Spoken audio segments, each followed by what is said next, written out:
Hey, it's JC1424 once again with NASCAR Heat 4. And in this episode of our season as Brandon fucking Jones, we're going to be doing race 5, which is the Production Alliance Group 300 at Auto Club Speedway. We're going to be using this primary paint scheme of mine, my favorite one to race as, because the black and the green flames or whatever, the white stripe right there. And I'm also not wearing a shirt because I ain't got to wear a shirt. I can do whatever the fuck I want. The last episode raced at ISM Raceway in Phoenix and got ourselves an 11th place finish. Worst finish of the season yet, but for a worse finish yet, that's not really not that bad. But, no, not that. I want to look at the season standings.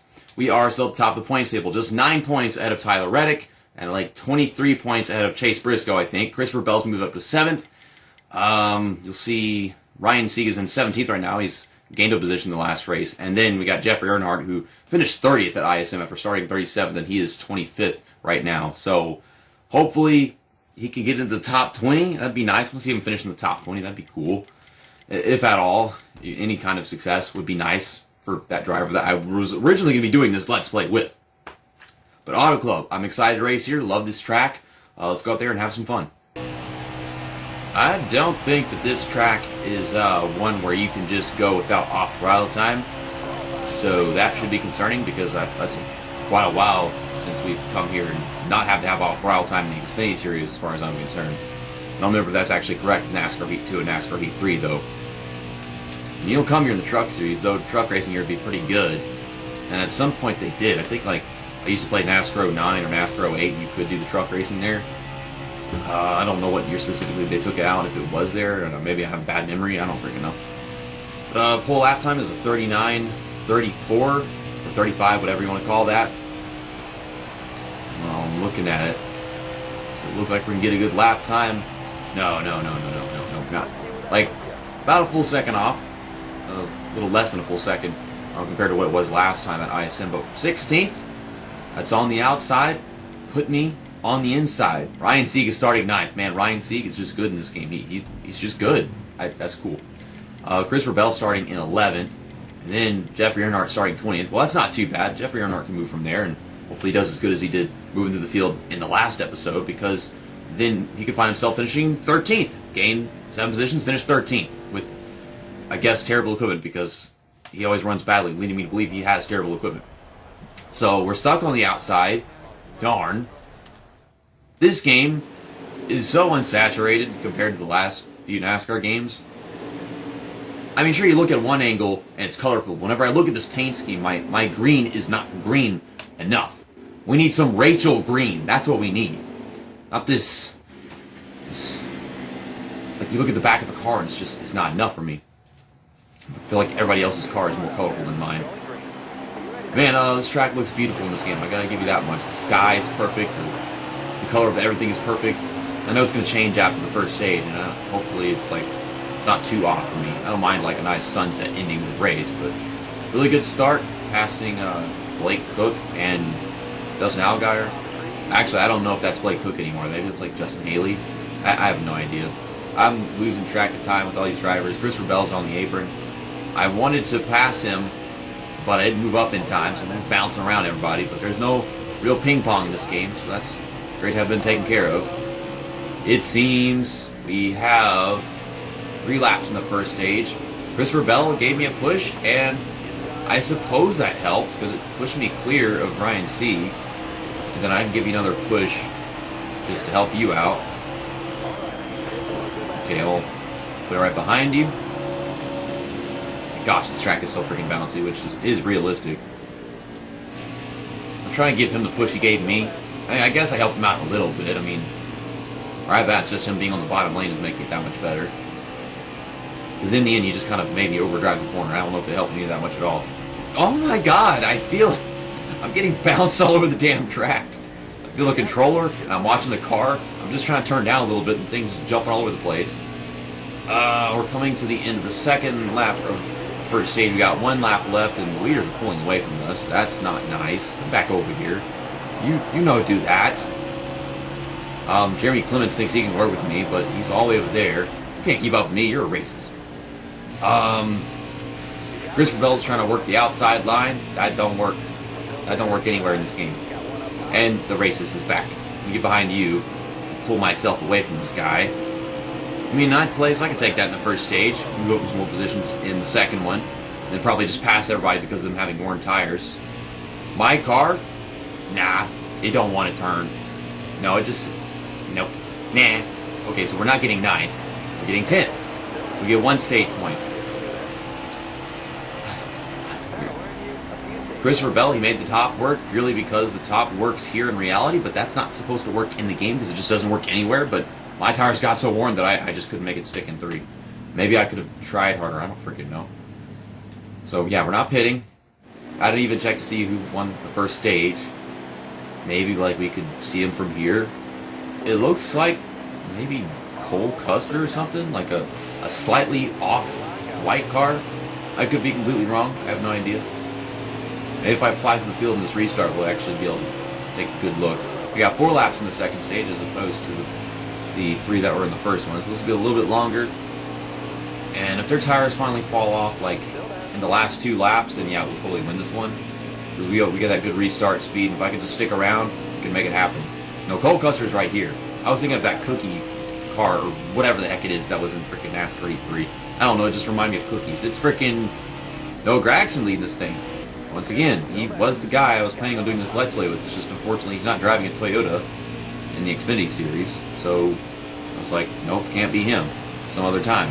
Hopefully he's still in the Xfinity Series whenever I decide to do another Let's Play with a Chevy driver.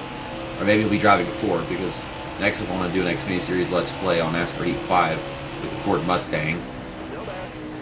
And here's Tyler Reddick. He's probably got more stage points than me by now, and well, I'm here just trying to outrace him and gain those points back. If he finishes ahead of me enough in this race, in the stages and the final result, then he could be points leader. I don't know if the lighting in my face cam looks the way it really should. I mean, I got the lights just like all the way across the back of the room right now, so it would be, but it's not actually helping to the advantage. It's kind of strange. I mean, you can see me just fine, so that's nice. As long as you can see me and my beautiful half-naked body, my greasy hair. I gotta take a fucking shower because I just got off work, but I want to get these videos out of the way. I'm like, I'm gonna sweat during these videos because it's the sweaty, intense video game gameplay. So we'll do all this stuff first, and then we'll clean up. I got the lead. Their tires are wearing down. Bye. Have a nice day. Go figure. Stage ends before we could actually finish it. So Tyler Reddick, he's on it today. We gained 1 point on him right there, and I don't know where exactly he finished in the first stage because I just didn't really pay attention that much to the results. But with that in mind, he's probably gained like 4 or 5 points on me at this point. I have no idea. So we'll get enough fuel to make it to the end of the final stage of the race. It'll only give us 10 laps to max it out. So I mean, I'll get to 10 laps, but I'm going to go like overboard on the darn thing. Now, we'll get 4 tires, no damage to repair. And I'm still the points leader. Well, I guess I'm still the points leader. But I'm still the race leader. So we did everything that we had to do. Let's not run out of gas. We got 10 laps on fuel, and now we have 10 laps to go. Oh boy. We're going to have green flag pit stops, and then probably be a caution to just ruin everything. My tires will probably wear off, and we'll actually have some racing. Oh, there goes Tyler Reddick passing me. Just lacking in some of that front downforce, but Justin Allgaier wants to work with me, and he's actually sticking with me. He's not just knocking me out of the way like we usually do. I'm trying to stay in front of you. I got that run with Reddick. Kind of trying to let Justin Allgaier get clear. So, I mean, just pay him back for the favor he just did me. Just trying to make it stick here. Well, I helped Justin Allgaier get back to the lead, supposedly, by running Tyler Reddick up the track, but man, it didn't want to make the pass. If these tires were down, to be able to do it. My biggest concern is the fact that the freaking fuel thing, as soon as we started the stage, went down to 9 laps. It said 10 laps. Like, we didn't even go full lap, and the thing went down a lap. So that's just strange. Now we're all the way back down to 7 because we run out of grip after just like 1.5 laps, 2 laps maybe. Getting run down the front straightaway. There's our previous race winner, John Nemechek, by the way. Okay. It's really hot out here in California, Fontana. So it's a good thing that I took off my shirt. Oh boy. I mean, even whenever it's the beginning of spring, between winter and everything, California, it's hot. Because, we're actually in California right now. We're all in California. We're not actually in some other location watching a YouTube video. This is California. This is real life. I think that last hit that I got from, was it John Hernimacek that gave me that push? I think that dented my bumper. I don't think that was like that previously. At least I don't remember it being like that. Okay, we're getting into second here. Our tires are starting to come back in on the run. That theirs are getting worn down. We're using the draft wheel, I suppose. And there's that caution that we're waiting for. And of course, they're all pitting because they need fuel. I am not getting tires. I swear to God, they're not getting tires because they think they only need fuel. I think that we need fuel just we do very well, but it would be the case. The thing is, we're going to have enough fuel to make it to the end of the race now because we're skipping laps under the caution. So now I don't have to take a pit stop at all. And, fine, I just won't pit.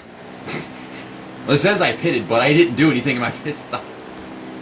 I forgot to just not pit. I just selected no options and then said pit. Okay, that was dumb, but I'm still in the front row either way. So I'm gonna clear you. Hope that y'all are still on them worn ass tires, and that we win this race. If we don't win the race, then that was a mistake. I just don't know what to do anymore because I get tires whenever we have a caution because they're pitting and I don't need fuel, and then they wind up just always being all ahead of me and me having passive fuel and then not finish nearly as good as I could have. So I don't know what the case is this time.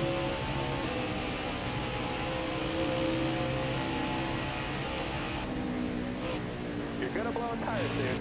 Still there inside. No, not happening.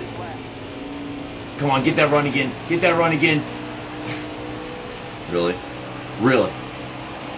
I thought we'd be fine this entire last lap, and then Noah Gragson got a run off of turn 2, and we finished in second place. So, good job, Noah Gragson. We were wearing down those tires quite a bit, but I think we still have the points lead because I didn't even see Tyler Reddick in the top 5. I mean, I tried, but I'm glad that I did win because I'm tired of Brandon Jones winning things. That's not supposed to be possible.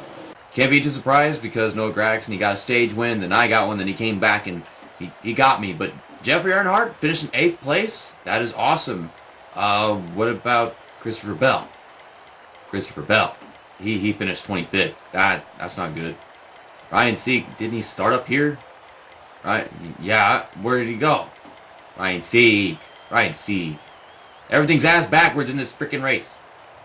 Tyler Reddick was 9 points behind us before we did that race, and now he is 11 points behind us. But 3rd place is gained on us, except it's a different driver now. It is Noah Gragson, who just won that race. He is 19 behind us. Going into that one, I think Chase Briscoe is 23 behind us. So, yeah, that's all that stuff. Christopher Bell, after that bad finish, is not in 7th place in the standings anymore. He is 9th.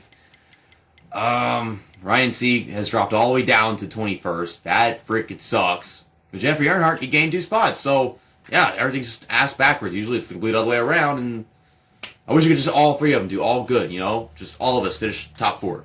That'd be great. We could be the final 4 together. I would love it. Okay, let's get out of here. In the next episode, we're going to Texas Motor Speedway, my home racetrack, supposedly, for the My Bariatric Solutions 300. I'm going to use this paint scheme because it's my home track, and I think it's a special one, so I want to use this paint scheme that I love so freaking much. That'll be race 6 next weekend. See you next time. That's that. And episode over.